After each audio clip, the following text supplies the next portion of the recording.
이번 고난주간 시즌에는 우리가 잘 알고 있는 기드온에 대한 묵상을 하려고 합니다. 기드온보다는 기드온과 300용사 그런 문장으로 익숙하죠. 근데 팩트부터 말씀드리자면 기드온이 미디안과의 큰 전쟁을 치룰 때 데려간 300명에 대해서는 성경 어디를 찾아봐도 용사라는 말을 사용한 적이 없습니다. 예전에 무슨 그 300인가 그런 영화가 있었죠. 스파르타의 강력한 군사들 그 300명을 말하는데 막 그 정도 돼야 용사라는 칭호를 하는 겁니다. 막 그 근육도 막 우락부락하고 창도 잘 쓰고 칼도 잘 쓰고 딱 봐도 벌써 전투용이잖아요. 이제 그런 걸 용사라고 하는데 나중에 이제 다뤄보면 알겠지만 여기 등장한 300명은 칼이나 창을 쓴 적도 없고 하다못해 돌멩이 한번 던져본 적이 없는 아주 얌전한 그런 사람들이었습니다. 12만의 적군을 300명이 이겼다는 이유로 이제 용사라고 붙여버린 거죠. 그러니까 일단 혹시 뭐 용사라는 표현을 쓰려면 이 기드온에게만 사용을 해야 하는 거죠. 그러나 또 막상 이렇게 전체를 다 살펴보면 기드온이라고 해서 뭐 딱히 뛰어난 군인이나 힘센 자는 아니었습니다. 그냥 그 300명하고 별로 다를 바 없었지만 그럼에도 기드온에게 용사라는 칭호를 붙여줌으로써 이 스토리가 시작이 되는 겁니다. 오늘 본문 12절 다시 한번 볼게요. 여호와의 사자가 기드온에게 나타나 이르되 큰 용사여 여호와께서 너와 함께 계시도다 하매 하나님의 사자가 기드온에게 큰 용사여라고 부릅니다. 이번 고난주간 기도의 주제가 강한 용사죠. 성경의 워딩을 그대로 적용하면 큰 용사라고 해야 하는데 저는 강한 용사로 바꿨습니다. 원래 용사라는 히브리어 원어가 기볼인데 이거 영웅이란 뜻이에요.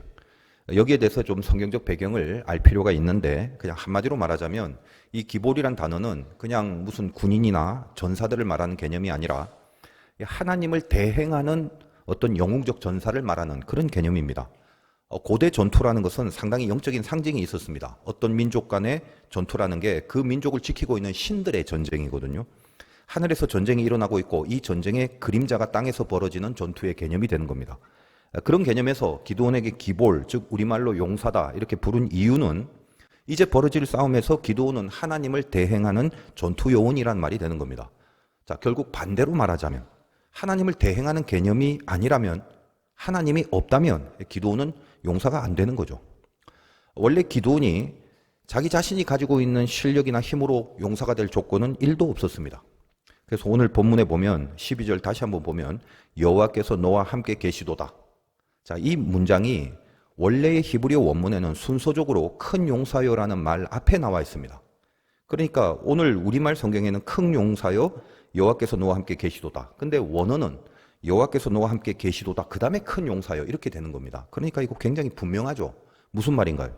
하나님이 함께 하시는 것이 큰 용사다. 그 말입니다. 그거 말고는 기도는 아무것도 아니란 말이죠. 그래서 제가 이 큰 용사라는 우리말 번역을 좀 바꿔서 이번 기도회에 강한 용사라고 주제를 삼았습니다. 크다는 건 규모죠. 숫자나 규격입니다. 강하다는 건 다릅니다. 크지만 약할 수 있고 작지만 강할 수 있습니다. 그래서 저는 원문에 있는 기볼을 수식하는 큰이란 단어를 크다는 의미보다는 강하다는 의미로 바꿔서 메시지를 받았던 것입니다. 우리도 이제 기드온의 입장에 서야 하는 거죠. 기드온이 특출난 인물이 아닙니다. 우리와 동일합니다. 약한 자로서 동일할 뿐만 아니라 하나님의 말씀을 받은 자로서도 이게 동일한 사람입니다. 그래서 이제 오늘 배경을 6장 1절부터 기드온이 등장하고 있는데 6장 1절부터 설명을 하고 있습니다. 여러분들이 성경 본문을 100번씩은 다 읽고 오셨기 때문에 제가 다시 설명을 하진 않겠습니다. 그 이스라엘이 하나님 앞에서 죄를 저지르고 있는 그렇게 살았다. 그래서 하나님은 미디안을 통해서 7년 동안 이스라엘을 지배하게 만드십니다. 농사를 져서 뭔가 좀 먹을 것만 생기면 죄다 뺏어가니까 먹을 게 없어서 굶주리게 되는데 기드온이 이제 어디서 밀이 좀 생겼나 봐요. 배고프니까 그거 안 뺏기려고 그거 좀 먹으려고 포도주 틀 안에 들어가서 몰래 밀을 까먹으려고 하고 있었습니다. 여러분 뭐 남자분은 알겠지만 군대 가면 신병 때 배고프니까 눈치 보면서 화장실에 가서 이게 초코파이 까먹고 그러잖아. 포도주 틀이라는 것은 당시에는 이렇게 땅을 파서 웅덩이처럼 만들어 놓은 겁니다. 그 2절 한번 보세요. 6장 2절. 미디안의 손이 이스라엘을 이긴지라 이스라엘 자손이 미디안으로 말미암아 산에서 웅덩이와 굴과 산성을 자기들을 위하여 만들었다. 이런 표현이 나오죠. 자, 이런 식으로 안 뺏기려고 몰래 웅덩이를 파고 거기서 뭘 만들고 뭐 타작을 하거나 그런 작업을 했다는 겁니다. 그러니까 말이 타작이지 얼마나 이렇게 가슴 졸이면서 이렇게 눈치 살피면서 이렇게 몰래 이렇게 밀을 까고 있겠습니까? 스스로 이제 그런 모습을 자기가 보기에도 참 초라하고 처참하죠. 그런 상황인데 하나님의 사자가 나타나서 갑자기 큰 용사 이렇게 부르는 거죠. 납득이 안 되는 겁니다. 자기가 큰 용사일 리가 없고, 더군다나 지금 자기가 이렇게 하고 있는 현실을 보면 하나님이 이스라엘을 당신 백성인데 왜 이렇게 처참한 형국으로 몰아가시냐, 그런 현실도 납득이 안 되는 거죠. 13절을 보겠습니다. 기드온이 그에게 대답하되 오 나의 주여 여호와께서 우리와 함께 계시면 어찌하여 이 모든 일이 우리에게 일어났나이까? 또 우리 조상들이 일찍이 우리에게 이르기를 여호와께서 우리를 애굽에서 올라오게 하신 것이 아니냐 한 그 모든 이적이 어디 있나이까? 이제 여호와께서 우리를 버리사 미디안의 손에 우리를 넘겨주셨나이다 하니. 자, 이게 우리 모두의 넋두리 아니겠습니까? 분명히 아까 6장 1절에 여호와의 목전에 악을 행했다고 했는데 그 악을 행한 건 다 간과해버리고 당장 우리 현실이 이 모양이 된 것이 하나님이 제대로 돌봐주지 않으셔서 그런 거라고 합니다. 그래서 인간의 납득이라는 것은 항상 자기 본이죠. 얼마나 단순한지, 그냥 뭐 지가 잘 되고 지가 기분 좋은 그런 상황과 환경이 되면 그런 건 다 납득을 합니다. 또 혹은 조금 힘들더라도 일말의 가능성이 어떤 인간적으로 보여지고 어떤 견적이 좀 나올 때, 계산이 될 때, 그럼 간신히 납득을 하고 삽니다. 아마 지금은 좀 이래도 내가 딱 보니까 좀 있으면 이게 이렇게 되고 저게 저렇게 풀리면서 뭔가 나아질 거야. 그렇게 하나님이 이끌어 가실 거야. 아주 자기 혼자 다 판을 다 짜버리죠. 그런 식으로 납득이 될 때 믿음이라는 걸 가집니다. 근데 그런 건 이제 믿음이라고 안 합니다. 그건 믿음이 아니라 그냥 이해라고 하는 거죠. 강한 용사는 몇몇 정해진 사람에게만 주는 특별한 약속이 아니라 오늘 하나님 안에서 살아가는 여러분, 우리 모두에게 주어지고 선포된 약속입니다. 내가 강한 용사입니다. 하나님 그러셨잖아요. 그러니까 강한 용사로 살아야 된다는 거예요. 오늘 강한 용사의 첫 번째 정의가 뭐냐? 오늘 말씀 제목이 납득이 안 돼도 극복하는 자입니다. 납득이 안 되는데 어떻게 극복을 합니까? 당연히 믿음이 필요하죠. 분명히 극복해야 됩니다. 힘드니까 안 할란다. 나 이대로 살란다. 이제 그렇게 가시면 안 돼요. 강한 용사 필요 없다. 그러면 안 된다 이 말이에요. 극복하지 못하면 이대로 못 삽니다. 그대로 살게 내버려 두는 게 아니라 미디안에 의해서 결국 죽습니다. 그래서 우리 모두가 강한 용사가 돼야 되는 거예요. 어떻게 극복하나? 여러분이 이미 잘 알고 있는 방법이 있다 이 말이죠. 하나님의 힘을 이렇게 땡겨와야 합니다. 내가 납득할 수 없는 현실에 하나님의 힘이 역사를 해야 한다는 것입니다. 14절 보겠습니다. 여호와께서 그를 향하여 이르시되 너는 가서 이 너의 힘으로 이스라엘을 미디안의 손에서 구원하라. 내가 너를 보낸 것이 아니냐 하시니라. 자, 이 구절을 읽을 때 믿음이 좀 부족한 사람들은 너의 힘으로 이스라엘을 구원하라. 너의 힘, 요 구절이 보일 겁니다. 지금 납득이 안 되는 현장에서 숨어서 밀을 까고 있는데 근데 내 힘이 어디 있다고 너의 힘으로 가서 이스라엘을 구원하라고 하는 겁니까? 근데 이제 영역이 좀 있으신 분은 단어 하나가 더 보일 겁니다. 너의 힘 앞에 있는 한 글자 이라는 단어예요. 히브리어 제라고 하는데 영어로 this란 뜻입니다. 지시대명사. 너의 힘이 아니라 이 너의 힘으로 라고 하죠. 그러니까 이는 뭘 지시하는 겁니까? 앞에 내가 너와 함께 하겠다고 했잖아. 그게 this의 뜻입니다. 내가 함께하는 그 힘이 너의 힘이 되라는 그런 말이죠. 이 너의 힘. 네가 원래 갖고 있는 힘은 없는데 내가 함께하는 그것이 이제 너의 힘이 된다는 말입니다. 이 정도 깊이 있는 메시지를 전했으면 알아들어야 하는데 기드온은 여전히 잘 이해를 못하죠. 뭔 말인지 15절 보겠습니다. 그러나 기드온이 그에게 대답하되 오 주여 내가 무엇으로 이스라엘을 구원하리까? 보소서 나의 집은 므낫세 중에 극히 약하고 나는 내 아버지 집에서 가장 작은 자이니다 하니. 내 힘이 어떤지, 이 너의 힘 할 때 이는 다 빼버리고 그 너의 힘, 기드온의 입장에서는 내 힘? 그게 어떤지만 말하고 있는 거죠. 누가 뭐 자기 소개하라고 했나요? 이 너의 힘이라고 했는데 그 하나님의 부분에 해당하는 이가 없어요. 저는요, 나의 힘은요, 이렇게 자기의 어떤 한계와 연약함, 이런 것만 계속 푸념을 하잖아요. 그래서 하나님이 그 사람 하나 만들어 갈 때 그렇게 쉽게 만들어내지 않습니다.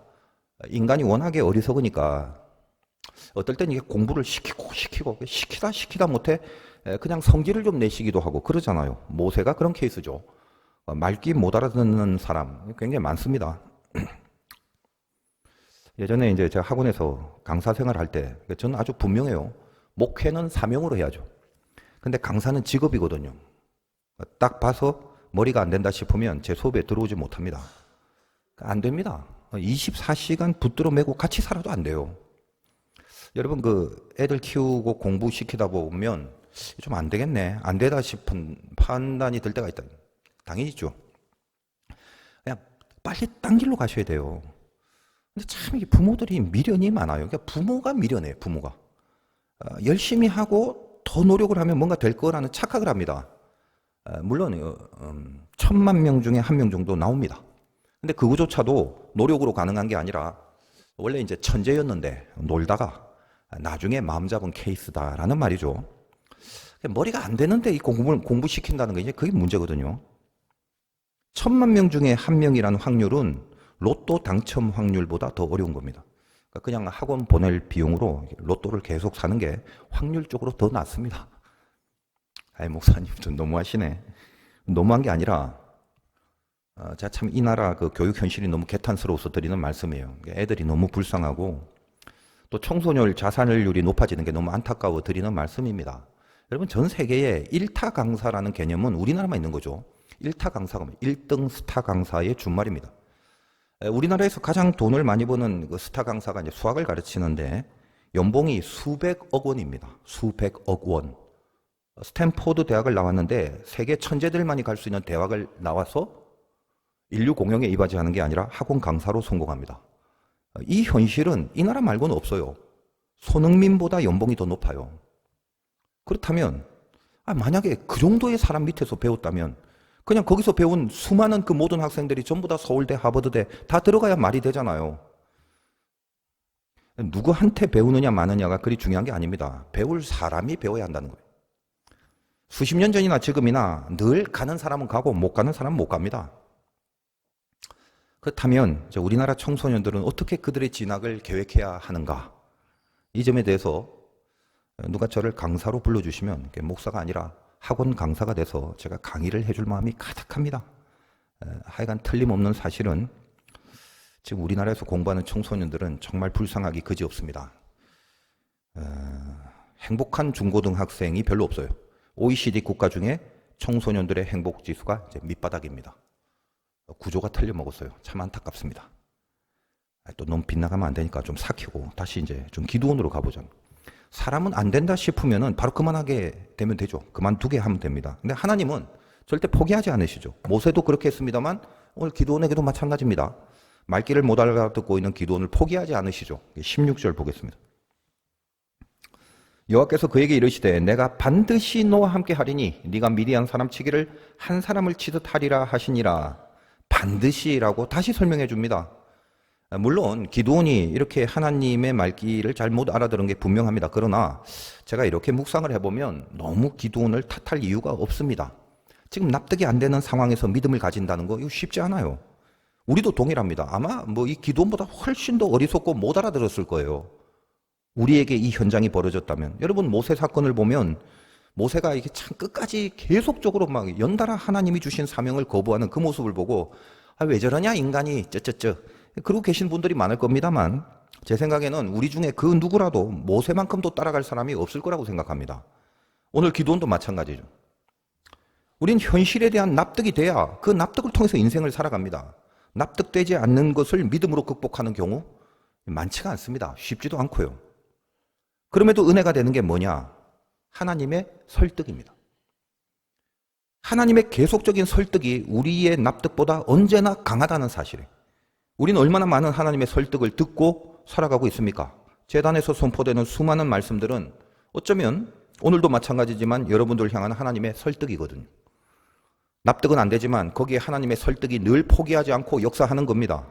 납득이 안 되는 것을 하나님은 설득으로 극복하게 하시거든요.